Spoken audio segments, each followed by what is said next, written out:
2000, nummer 7, Queens of the Stone Age. That's a funny band. I think. Sure is.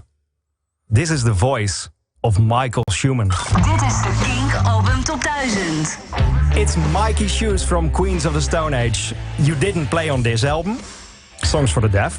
No, but I was a big fan of it. When did you hear this album for the first time, and what was your reaction?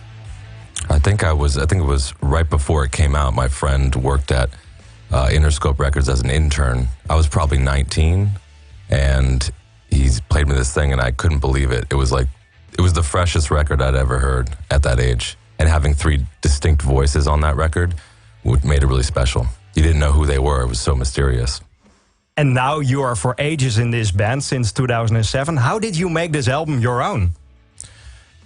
Well, I mean, I could never really make it my own, but I had such regard and respect for Nick, and I was such a fan of his and still am. And so I just kind of tried to always do it justice when we do it live.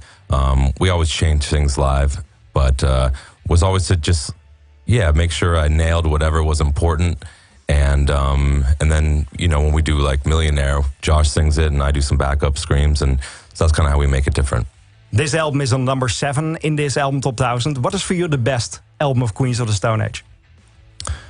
I mean, I think maybe it's because the first record I wrote and recorded on, which was Like Clockwork, so I'm kind of biased to that one. But I gotta say, Songs for the Deaf might be, I think is my favorite, just because that was the first record that introduced me to Queens.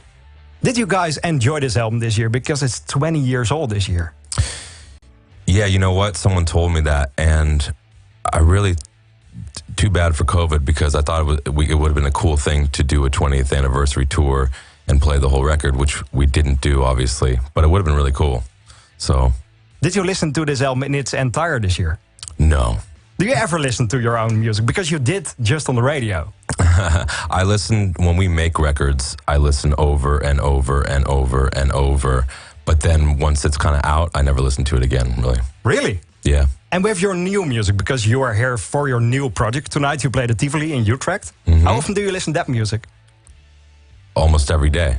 Really? Until it's done, because, that's what I'm saying. Any record, doesn't matter if it's Queens, Mini Mansions, Glue, whatever it is. When I'm working on something, I listen to it over until it's mastered out in the world a million times to make sure it's right. You're here to do a session for my radio show of next week with Glue, your new project. So we are going to record that in a bit, and there's one more song which I need to play of this album. Which one do you think it is?